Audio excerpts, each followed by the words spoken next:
बुर्का पहनी हुई लड़की गलत कंडीशन में, गलत हालत में हमको मिलेगी तो सबसे पहला हमारी पूरी कमेटी की टीम उसका बुर्का निकालेगी और वो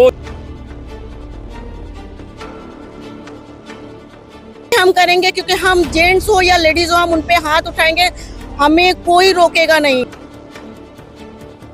अजमतदार लिबास की है जिसको हम बुरखा कहते हैं, उस बुरखे को ये अय्यास लोग प्रोटेक्शन के तौर पे यूज करते हैं। कि हमारी बहन बेटियां रोड पर है, निकल गई है, हम लोग को हमारी अपनी बेटियों को लेकर चलने में हमको डर लगता है। जो भी तकलीफ है हमारे से राब्ता कायम करे।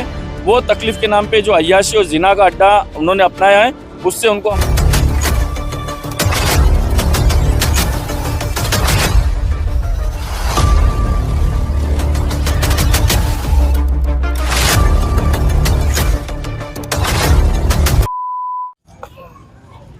भाई सबसे पहले ये बताइए कि आपका जो हज़रत ख्वाजा नवाज़ वेलफेयर एसोसिएशन महाराष्ट्र की तरफ से क्या चीज़ें हैं जो इनिशिएटिव ले रही है और किस वजह से आज जा रहा है? अस्सलाम वालेकुम।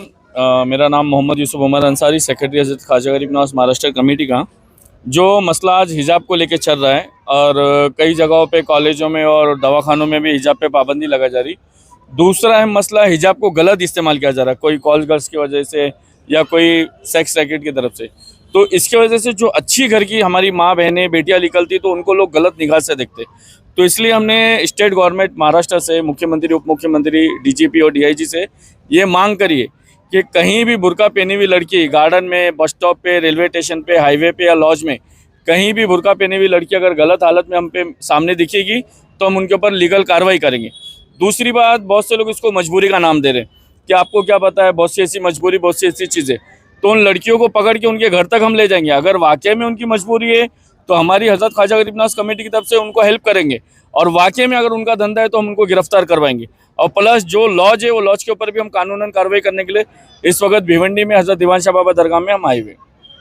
कैसे आप डिफ्रेंशिएट करोगे? जैसे गार्डन में तो फैमिलीज भी जाती है, तो उस पर कैसे आपको पता चलेगा कि मैंने बोला कि सर बुर्का पहन के गलत हरकत करते हुए अगर मिले, जैसे फैमिली है, मियाँ बीबी है या बाप बेटी है या बहन भाई है, तो वो लोग दूरी इख्तियार करके बैठेंगे और जो गलत रहेंगे वो तो गलत कंडीशन में बैठेंगे। बुर्का पहनी हुई लड़की गलत कंडीशन में, गलत हालत में हमको मिलेगी तो सबसे पहला हमारी पूरी कमेटी की टीम उसका बुर्का निकालेगी। और वो जो मामला इस वक्त चल रहा है ये मामला मोहब्बत का नहीं है, ये मामला अय्याशी का है, गुनाह का है, जिना का है। तो उसको रोकने के लिए हमने आगे आए हुए और गुनाह करता हुआ कोई भी हमको बुर्के की हालत में मिलेगा तो उसके ऊपर कार्रवाई भी करेंगे और उसके घर तक हमारा जाना पूरा नियम लागू रहेगा। ठीक है। इसके अलावा और कौन कौन सी चीज़ों पर आप काम कर रहे हैं? इसके अलावा संभल में जो है पुलिस की तरफ से मर्डर किया गया है, खास करके मुस्लिम समाज का। संभल के जो सिविल जज है उनके पास याचिका दाखिल होती है और याचिका दाखिल होने के बाद जज साहब ऑर्डर दे देते कि जाके मंदिर ढूंढो, और मंदिर नहीं मिलता है तो उसके बाद जिला कलेक्टर साहब ऑर्डर दे देते और कई मुसलमान जो है उसके ऊपर ऑब्जेक्शन लेते तो खुलेआम मुसलमानों को वहाँ पे मारा गया। तो संभल का हमारा केस चल रहा है। दूसरा लेटेस्ट केस अभी अजमेर शरीफ जो अताए रसूल इंदल वाली गरीब नवाज सरकार है उसके खिलाफ एक बेबुनियाद आदमी विष्णु गुप्ता जो राजस्थान का नहीं है, वो है दिल्ली का, वो दिल्ली से आके पिटीशन दाखिल करता है। तो अजमेर शरीफ दरगाह का केस जयपुर हाईकोर्ट में चल रहा है। अभी लेटेस्ट न्यूज़ ये आई है कि नरेंद्र मोदी देश के प्रधानमंत्री अजमेर शरीफ दरगाह को दरगाह समझ के चादर भेज रहे हैं, तो वो दरगाह के खिलाफ पिटीशन डाला है, चादर के खिलाफ डाला है, तो वो केस हमारा चल रहा है। और मुंबई हाई कोर्ट में रामगिरी महाराज जिसने हुजूर के खिलाफ बकवास किया था, मुंबई हाई कोर्ट में वो केस चल रहा है। नीतीश राणे जो मुसलमानों को गाली देते देते आज महाराष्ट्र का मिनिस्टर बन गया, उसके खिलाफ केस चल रहा है। तो हमारी कमेटी एकदम संविधान के दायरे में रहते हुए काम करती है और कोई संविधान के नाम पे, फ्रीडम ऑफ स्पीच के नाम पे, फ्रीडम ऑफ चॉइस के नाम पे अगर इस्लाम को बर्बाद और बदनाम करने की कोशिश करेगा तो उनके ऊपर भी हम कार्रवाई करेंगे। और मंत्रालय की तरफ से हमको ऑर्डर नहीं मिलेगा तो इंशाल्लाह हम हाई कोर्ट से ऑर्डर लेंगे। और पहला हमारा आज भिवंडी में था, आज भिवंडी का हमारा पूरा कार्यक्रम हो गया है। कल इंशाल्लाह हम नासिक जो है द्वारका सर्कल में हम पहुंचेंगे। भिवंडी में क्या किस प्रकार का कार्यक्रम है आपका?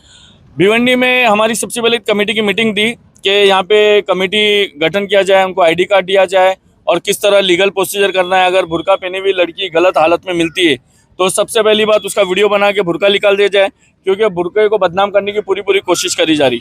दूसरी बात, वो वाकई में मुसलमान है तो उसके घर वालों को इन्फॉर्म किया जाए, क्योंकि लीगल कार्रवाई करना जरूरी है। क्योंकि लोग बुर्का, गलत धर्म वाले, दूसरे धर्म वाले भी बुर्का पहन के मुसलमान को बदनाम करने की कोशिश कर रहे, तो घर पे जाने के बाद मालूम पड़ेगा कि लीगल है या अनलीगल, यानी मुसलमान है या गैर मुस्लिम है।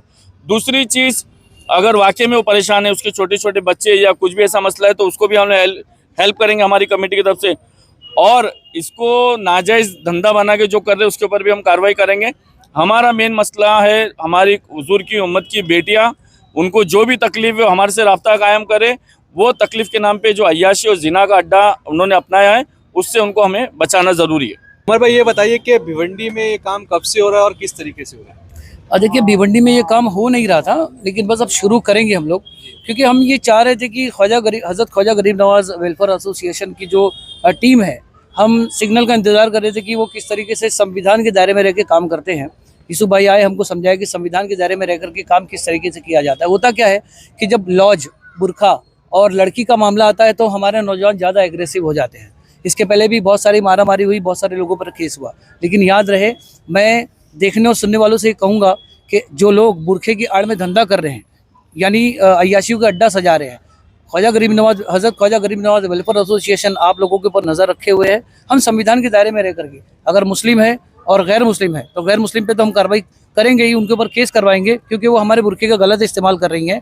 और अगर मुसलमान है तो अभी हमने देखा है कि गढ़ के नाम पर बहुत लोगों को कर्जा दिया जा रहा है। वो कर्जा न भरने की वजह से वो, और अगर मुसलमान है तो अभी हमने देखा है कि गढ़ के नाम पर बहुत लोगों को कर्जा दिया जा रहा है। वो कर्जा न भरने की वजह से वो गढ़ के जो साहब लोग हैं उनका गलत मिस यूज़ करने की कोशिश कर रहे हैं। और वो लड़कियां लोन पास कराने के नाम पर, गढ़ माफ़ कराने के नाम पर, गढ़ भरने के लिए टाइम लेने के नाम पर लॉज में जाकर के उनके अय्याशी का सामान बन रही है। हम चाहते हैं कि उनको इस दलदल से निकाला जाए। हमारी लड़ाई उम्मत मुस्लिमा की बेटियों को इस अय्याशी के कारोबार में जाने से बचाने की है। संविधान के दायरे में रह करके हमारी लड़ाई उस अजमतदार लिबास की है जिसको हम बुरखा कहते हैं। उस बुरखे को ये अय्याश लोग प्रोटेक्शन के तौर पे यूज़ करते हैं। उसकी वजह से होता ये है कि हमारी जो माँ बहनें हैं उनको भी बाज़ार में निकलने के लिए डर लगता है, क्योंकि ऐसी औरतें जो अय्याश बुरखा पहन के करती हैं या अय्याशी करती हैं तो लोगों को लगता है कि हर बुरखे वाली ऐसी ही होगी। हम बताना चाहते हैं कि बुरखा हमारे इस्लाम की डिग्निटी है और उसको बचाने के लिए संविधान के दायरे में रहकर हम जो कर सकेंगे वो करेंगे। मैं भिवंडी के तमाम लॉज वालों को ये अपील करना चाहूँगा कि प्लीज़ आप अपनी लॉजों में बुरखे वालियों को एंट्री ना दें, अदरवाइज हमारी कार्रवाई का आपको सामना करना पड़ेगा। मेरा ये कहना है